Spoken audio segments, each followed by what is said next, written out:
You're watching The Sports Objective, the podcast for Pirates.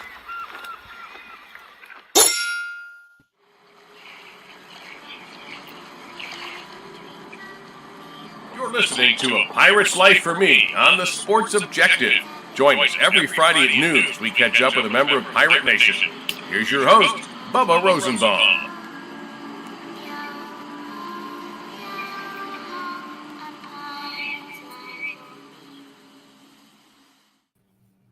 What is going on, Pirate Nation? Welcome into another edition of A Pirate's Life for Me. And today we're catching up with a member of Pirate Nation. I've known this guy, I guess, for at least 15 to 20 years now, going back to the early 2000s. And welcome into the show, Alan Powell, and better known to Pirate Nation as Pirate Al. Al, we appreciate your time this afternoon. Hey, I'm glad to be on with you, Bubba. Looking forward to it. No doubt. Been looking forward to this and trying to get it set up for the last couple weeks. And, there'll be a number of topics we'll dive into, as you know, when we've talked at ball games and so forth, and we could talk East Carolina athletics forever. But just take us back to the early 80s and talk about your path to East Carolina. Well, I grew up in Hampton, Virginia, but I moved to Charlotte when I was in the 8th grade. So I went to high school there in Charlotte. And then in 1982 is when I wanted to be a Pirate. I had an uncle that lived in Greenville at the time. He was an insurance agent, Bill Deans. And so I was a little bit familiar with Eastern North Carolina. Plus my grandparents lived up on the river, Perquimans River in Hertford, North Carolina. So I always had my heart set on going to the eastern part of the state from Charlotte. I always want to live in a college town. So I moved to Greenville in 1982. And 40 years later, I'm still here, Bubba, and I love it. Yeah, no doubt. You certainly live up to that nickname, Pirate Al, and we'll talk about the origins of that. I would imagine it'd be pretty simple. But, take us back there to the early 80s when you arrived to East Carolina. The football program had accomplished so much during the 60s and the 70s under Clarence Stastovich, then Sonny Randall, Pat Dye. To name a few of the coaches during those eras that were extremely successful. So, what did you know about East Carolina football? And then talk about what you experienced there in the early 80s, specifically those 82 and 83 seasons where the Pirates were 7-4 and 8-3. Oh, man, there were some great times. The talent on those teams was unbelievable. But I didn't know a whole lot about the football program. I just knew that when I stepped foot on campus, I was home. And I couldn't imagine being anywhere else. I love being a Pirate. I always will love being a Pirate. But in 1982, back then they actually had pep rallies on Friday nights before the Saturday games. And so I'm a freshman. So I show up over there just to the pep rally, get all fired up for the game Saturday, not knowing anybody, just a few people from my high school that went. And so anyway, the pep rally was over, and I was walking out of the stadium, and all of a sudden I felt this hand slap me on the shoulder, and I turned around, and it was Ed Emery. And he said, "Son, I just want to let you know how much I appreciate you coming to supporting the team. Looking forward to you coming to the ball games." Bubba, my blood turned from red to purple at that time, and it's never changed. Ed Emery, just that few minutes he spent with me, and I was already going to love the Pirates, but that took it to another level, buddy. That's when I really started falling in love with the purple and gold, and it's never going to change. I've certainly heard some unbelievable stories about Coach Emery, and I'm sure we may discuss some of those later on. But my dad, as you know, is a class of 76 in East Carolina, and he just thought the world of Coach Emery. Coach Emery had played for the Pirates, and then also been an assistant coach. So just talk about Coach Emery, and then just what he meant to the program, and he certainly bled purple and gold. I don't know if you could have hired a man that loved this university any better than him. I mean, it was his dream to be our coach until he couldn't coach anymore and retire as a Pirate. He slept, bled, cried, worked, everything you needed to do. That man did it. So there's no more loyal person on this earth as far as a coach for this university you could have had than Ed Emery. He was fantastic. And you talk about pep rallies during those years. on the old '83 highlight film. I certainly, saw the pep rally that was held before the NC State game that season, where the Pirates beat the Wolfpack on TBS 22-14, I think it was, at Carter Finley Stadium. But what are your memories of that '83 team? I mean, 8-3, finished ranked 20th in the country. So few bowls back then. The Pirates didn't go to one. But what a memorable season, and that team was just stocked with talent. And I think it was something like 13 or 14 guys went on to the NFL. That's right. I think it was 14, Bubba. But the talent on that team was unbelievable. I'm in my 41st or 42nd year of Pirate football now, and man for man, that was. And we've had some good years, of course, some special years like the Peach Bowl year and the Liberty Bowl year and some other years that were really, really good. But there's no way we've ever had as much talent as we had on that '83 team. On the line of scrimmage was phenomenal. We had the speed. We had Henry Williams, the #1 kick returner in college football. We had Ernest Biner, tailback, Tony Baker. I can go on and on and on about the talent, but it was special. We ran the freeze option under Art Baker, and we had Kevin Ingram. And I believe Carlton Nelson were the quarterbacks back then, and they ran it to perfection. It was just fun to watch. It was one of those deals, sort of like Navy. It was we might 3 yards you, 4 yards you, 5 yards you, 3 yards you, 80 yards you. So if everybody on defense didn't play their assignment, then we could bust one for a big gain, and we had the studs and the speed to do it. No doubt. I mean, you almost hate to start naming people. There's so many tremendous players on that team and in that era. I mean, you mentioned Kevin Ingram, who actually came in from Villanova when Villanova shut down his program, if I'm not mistaken. And then you had Ernest Biner, who went on to such a tremendous NFL career, both as a player and as a coach. Jimmy Walden. You had Ricky Nichols at receiver. And then on the defensive side, you had guys like Mike Grant, Kevin Walker, Clint Harris, and so many tremendous players. Oh, without a doubt. You had Norwood Van at tight end, who played in the NFL for a while. You had Steve Hamilton, played for the Redskins, 7 or 8 years. Reggie Branch was the fullback. He played for the Redskins later on. Jeff Pegues. Golly, I don't want to leave anybody out. Yeah. The talent was unreal. And of course, Terry Long, who played for probably 10 years for the Pittsburgh Steelers, offensive guard. What a talented team, man.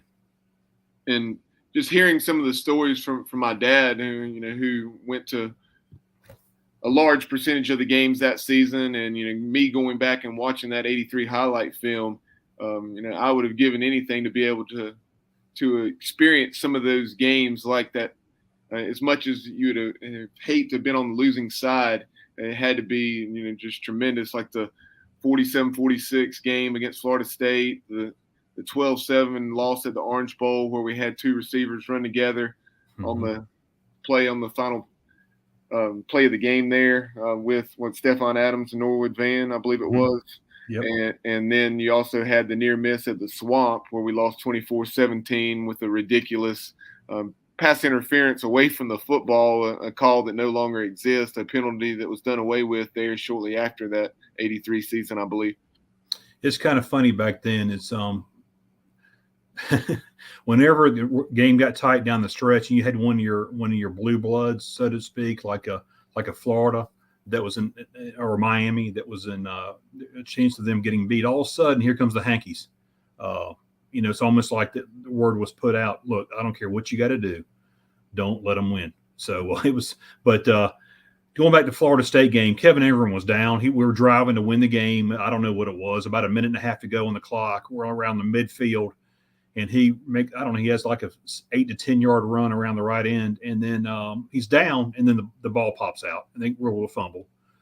Unfortunately, back then he didn't have instant replay.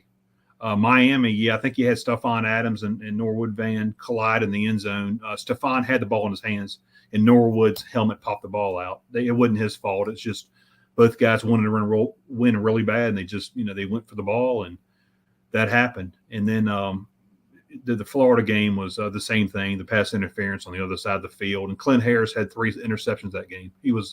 out of everybody on that team, and we were loaded, he was the one that I would have thought would have had the best NFL career of everybody.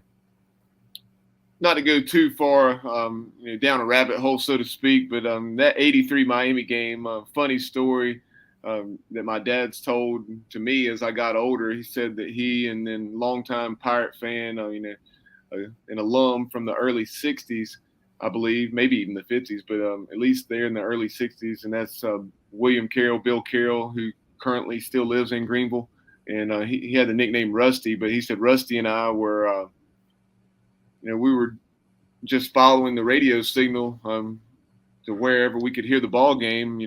You were with your mom and Pat, which is Bill's wife. Y'all were at Waccamaw. They're shopping and so forth. And my dad said that they followed the signal and they ended up in a trailer park down in Fuquay Varina, and they were listening to that game. And just the way it was going with the Pirates having the canes on the ropes in the Orange Bowl, they were, jumping up and down, hugging each other. He said, Rusty, these folks at this trailer park are going to look and wonder what in the world, what in the world's going on? What is wrong with those guys? They're drunk, or something's wrong with them. They're mentally disturbed, but they were so into the game that they didn't even care. Yeah, back then, Bubba, it was it was. Some games were on television, but 95% of them were on the radio, and the radio stations weren't all that wonderful back then. And you had to, if you were traveling, of course, you'd almost have to pull over and get next to some a metal roof on a building or something, and just try to do whatever you could to hear the play-by-play. It was interesting back in those days. No doubt. Even when I was a teenager, up in the mid to late '90s. The coverage was not even remotely what it is today, and that continued on into the early to late 2000s. As far as not being able to watch games on the internet and all the streaming that you have today, you just had to look up scores in the newspaper, read articles, and there in the Winston-Salem area, you had several Pirate players from that area, the Hart twins, E.J. Gunthrop, and several others. So a lot of the folks in that area would get local sports bars to put the games on, like the '95 game at Syracuse and other big games, so we could watch them. Absolutely. That's right. We've come a long way, and thank goodness now all our games are on television. And sometimes I worry about it might hurt attendance, even though we're having a great year with attendance this year. But sometimes I wonder if there's a fine line there, because you want a packed house, but then again, it's so convenient for the casual fan to sit on the couch and watch the ball game. Certainly a valid point, but hopefully a lot of fans, or the majority of the fans, will be like us. As nice as it is to have that exposure, it's nothing like being at Dowdy Ficklin or wherever the Pirates are playing. No, you got to be there live. You got to support the teams. I mean, they bust their tails all year long. The kids do, and the coaches do, and all they ask is for you to do is show up and watch them. So we owe that to them. But to be able to come home and take the ball game and go back home and watch it, especially if we win, that's the best of both worlds. So as the '80s progressed, needless to say, the football program and really probably the athletics department as a whole, financially and making that transition and playing big time, you're a major 1A independent, and you were playing a who's who schedule against the likes of Miami, Florida State, Penn State, etc., Auburn. So just talk about your memories of those years where the mantra was going after the best. You had Dave Hart during that era on board and eventually became director of athletics. And just talk about the program's direction, and then obviously the hiring of Bill Lewis and all that followed during his tenure. Yeah, that was after I think it was a bad mistake, but that was after the '84 season, I believe, is when they let Coach Emery go. And Art Baker was our offensive coordinator back in '83 when we talked about how loaded we were. But he went down and was the offensive coordinator at Florida State in '84, I believe it was. So they brought Art Baker back, and it was some lean years from '85 to '88, '84 to '88. I'm sorry. with some lean years. But we were playing Murder's Row every week, like you talked about. It was one week it was Miami, Penn State, Florida State, Auburn. I mean, it was Murder's Row, and those were some tough times. But in '89, I think it was '89 is when we brought in Bill Lewis, who was a defensive coordinator at Georgia, and he brought a whole new mindset. He recruited well. Actually, Art Baker really left him some nice players toward Baker's end of his career.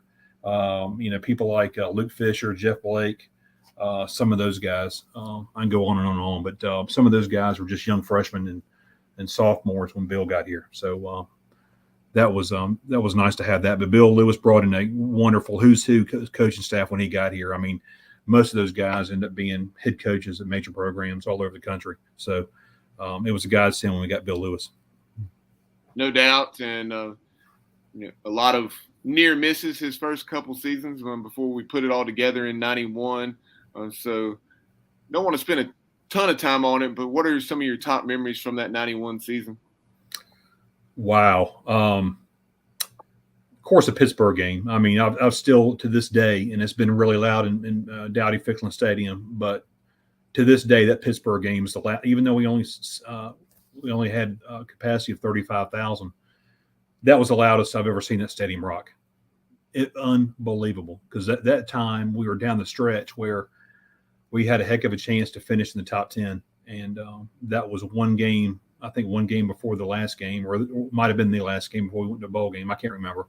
But that was special. I went to Virginia Tech, and they were playing us really, really tough. It was a nip and tuck ball game. And they were going down with about a minute or so to go in the game to beat us. I think they were like on their 10-yard line, and they threw a pass across the middle. And I think Greg Granderson picked that off around the 2 and took it back 98 yards to seal that win. And that was a special, special moment there. Of course, the South Carolina game, that was fantastic. I still remember they were wondering if we could play with the big boys, and they considered South Carolina one of the big boys. And we ended up beating them. And I remember one play in particular, their running back early in the ball game went up the middle, and Robert Jones caught him around his waist and picked him up and slammed him, and the whole stadium went berserk. And that was almost like saying, okay, fine, you guys want to play ball? We can play with you. And, of course, the Syracuse game where it was a nip and tuck game toward the end, and Jeff Blake broke off that, I don't know what it was, a 50 or so yard run against them to score. I can go on and on, Bubba. There were some fantastic ball games. Yeah, like I said in the open, we could be here for hours, talking about our memories of the various areas of Pirate football, especially those 1990s teams where so much success was had.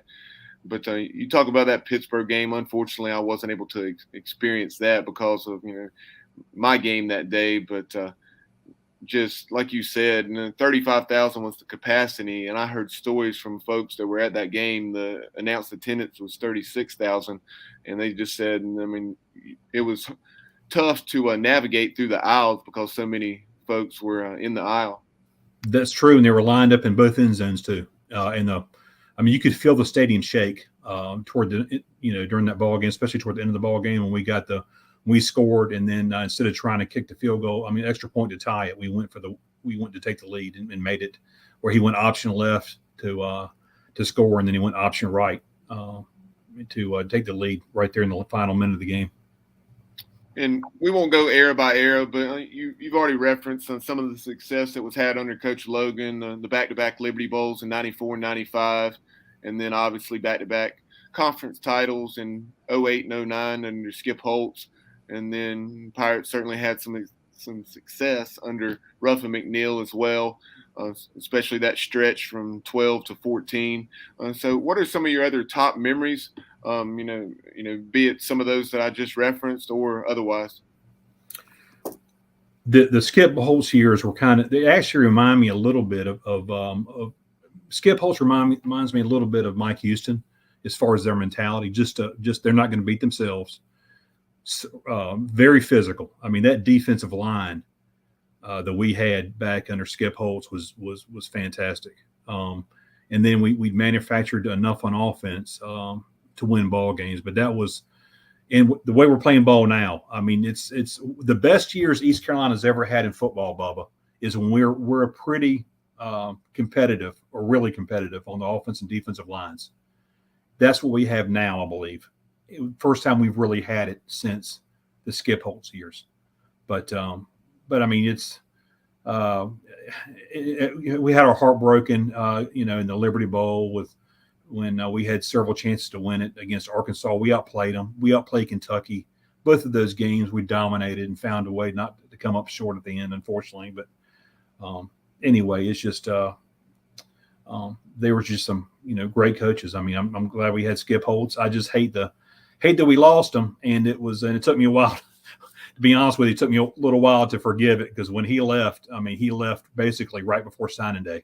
Right. And it really put Coach Ruffin in a horrible situation. Basically, I think he started within the next few days it was signing date, and that was really tough. But anyway, and it was some really fun years offensively under Coach Ruff and Lincoln Riley and the West Coast offense, lighting the scoreboard up and hanging 70 on who and 56 on who, and just it was a fun offensive performance those years.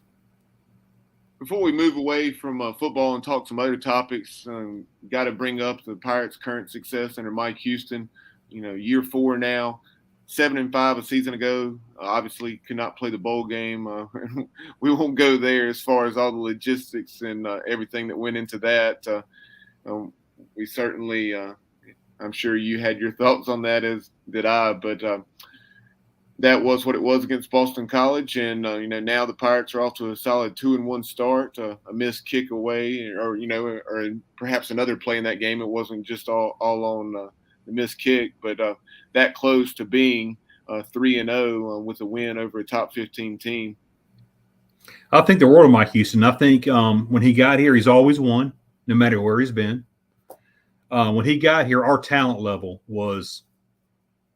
I'm trying to say this nicely. It was as bad as it gets for a Division I program. I mean, we were right rock bottom, and he came in here and brought a staff in, and they're not used to losing. And he could have come in here and said, you know what, we got to change this quick, and microwaved it, brought in transfers, brought in JUCO kids, did whatever he could to try to turn the program around quick. He didn't do that. He said, you know what, we're going to build this brick by brick. It's going to be painful. It's going to take a while, but hang in there with us. And it's taken him his third year. We're 7-5. I think we're going to have a really good, solid, 8-9 win season this year, maybe even better, hopefully. But I think what I like about our team now is we're deep, we're young, and we're built for sustained success. No doubt. Very well said. He's really built the program from the inside out. Really stockpiled some talent along both lines of scrimmage and through traditional high school recruiting, as well as bringing in some quality pieces from the transfer portal. And then he's done the same at other positions. And you hear, and I know, yes, some of it you think, well, hey, that's just talk. They're just saying the right thing.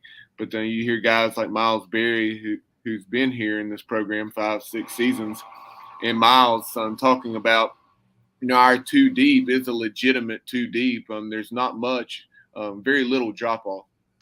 That's right. And that's why I think you're seeing, the second half, especially maybe mid-third quarter on, the first 3 teams we played, we've completely dominated the game from mid-third quarter on, because I think we're deep and we wear people down. And that's going to do nothing but pay dividends as the season goes on.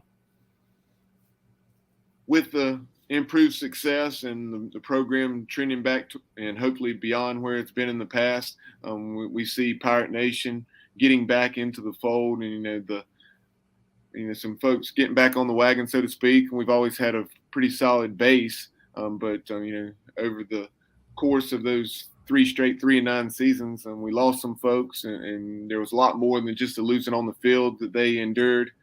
But it's great to see people getting back into the fold, and season ticket sales trending where they need to be. Pirate Club numbers still have a long ways to go, no doubt, but they're at least headed back in the right direction. And how impressive was it to see us have a legitimate 43,000 plus for Campbell last weekend, and that was our biggest crowd outside of the NC State game since 2016. I think it's fantastic. Of course, you look down and you would have thought. I know Campbell Stadium, I think only holds like 4,000, but they brought maybe, I don't know. I looked down there, maybe a couple hundred people. So I mean, the other 42-8 were Pirate fans, and to have 3 straight home games in a row, and the third game being a FCS opponent, I was thrilled. I mean, I think the product that Mike, the coaches and players are putting on the field makes people want to say, you know what, this is fun. Let's get out there. And I'll tell you what else. Those ribbon boards, man, especially night games, those ribbon boards and the new scoreboard, and some of the music we're playing between downs, especially third down, that gets you juiced up and you have fun. And when you have fun and you got a good product to watch on the field, you want to come back. No doubt. And like you said, the atmosphere, it was a late arriving crowd, but it was a tremendous crowd on Saturday night against Campbell. And like you said, the ribbon boards and just everything that contributes to the atmosphere was clicking on all cylinders from all I could tell. But along those lines, with the resurgence of season ticket sales and Pirate Club numbers trending in the right direction, back to and hopefully beyond that number of 8,400 that we had back in 2008. Talk about your background with the Pirate Club, and then we'll also, in a few minutes, very quickly talk about Pirates Unite and that capital campaign, as well as some of those others that you were a part of through the years, because I know you and your family gave very generously to the Clark LeClaire Stadium capital campaign back all those years ago. So just talk about your background in the Pirate Club, because I know you joined back when you were still a student. Yeah, my entering my junior year in 1984 is when I joined the Pirate Club. So, gosh, what's that been? 38 years or so. So, but yeah, I'm proud member of the Pirate Club, and the benefit of that is, of course, is continuous giving and supporting the program. When you do that, you start building points up. So I'm real fortunate enough to have been in it this long, that I've got really good seats for baseball, basketball, and football, and I miss very few games. But it's nice to be able to have nice seats to be able to watch that. But yeah, my dad and I, baseball is always a huge passion for us. Baseball is a very, very close. I would say it's tied for first place with football. My dad and I love baseball, but I always thought we had the potential to be a top 20 program.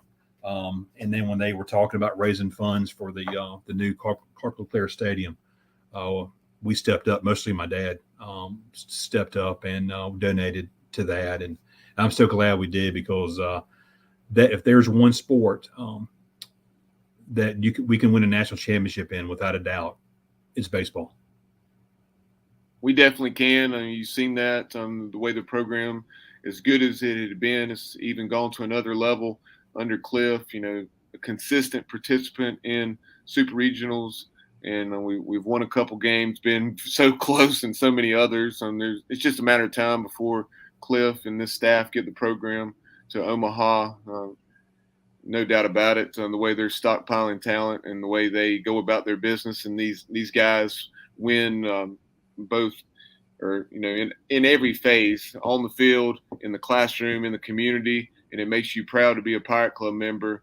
Seeing the guys excel in every area of life. No question. There's nobody on this earth that I think could be a better ECU baseball coach than what we got, Cliff Godwin. I hope he retires here. He's done a phenomenal job. And with what I'm seeing in recruiting coming up in the next, 2, 3, 4 years of quality kids that are committing to us, we're going to be good for a while. And as long as he's here, I don't see that stopping anytime soon. So you talk about your love for the baseball program, as well as I know you're a long-time season ticket holder for men's hoops as well. So just talk about some of your favorite memories that come to mind. We all certainly have those memories, and whether it's a game we were at or watching on TV, like the game where Coach LeClaire was in the van at the Conference USA tournament at Granger Stadium. That's one that always comes to mind. What are some of your top memories from the different sports? We'll start with baseball. Oh, baseball. Gosh, all the NCAA tournaments, the frustration of having to go to Wilson and Kinston to host, and it's not the NCAA's fault at the time. We just didn't have the facility. but that's why it was so important to build what we built. We went down to LSU and you knocked them off in front of a packed Alex Box Stadium. That was phenomenal. And then actually, I think we had an excellent chance to beat them the next day, but that we had a rain out. And they were able to get their number one pitcher. I can't remember his name now. That we had to turn around and play him on a Monday. And when they got him back, they were able to beat us at that last game. But just mostly the NCAA tournament games. I mean, playing some of the the Rice teams that were so loaded back then. Playing the local ACC teams in baseball were always very competitive. But yeah, there's very few universities have a passion for baseball like we do. I definitely think we have one of the top 10 atmospheres in all of college baseball, and with all the way from Greenville being little league baseball, just being so important here. It's just the whole community just rallies behind it from little league on up, and we're gonna it's a fun place to be. No doubt. For what about the last 24, 25 seasons, at least, we've led the state in attendance, and we've ranked top 20, top 25 nationally, sometimes as high as maybe the top 12 to 15 nationally. And, some folks from where I'm from, Lexington, North Carolina, they were attending the game, and, high school baseball coaches, and, they had been to a game or two at Clark LeClaire. One of them had, the other one had not. And so, he really, when he experienced that Texas Super Regional Game 1, he said noon on a Friday, and he understood that it was Super Regional, but still, he said just a noon on a Friday, it blew his mind. The atmosphere. He said this is SEC. And, oh yeah, and that's the atmosphere that's here at Clark LeClaire today. No doubt about it. We care more, and we're passionate, and it's a whole new ball game. Even when we bring recruits in, they look around, their eyes are huge. They're like, oh my God, these guys are nuts in a good way, because the environment is electric, and it's 100% an SEC atmosphere. And it was awesome to hear that from, even though we think it, but it was from someone who had played at High Point.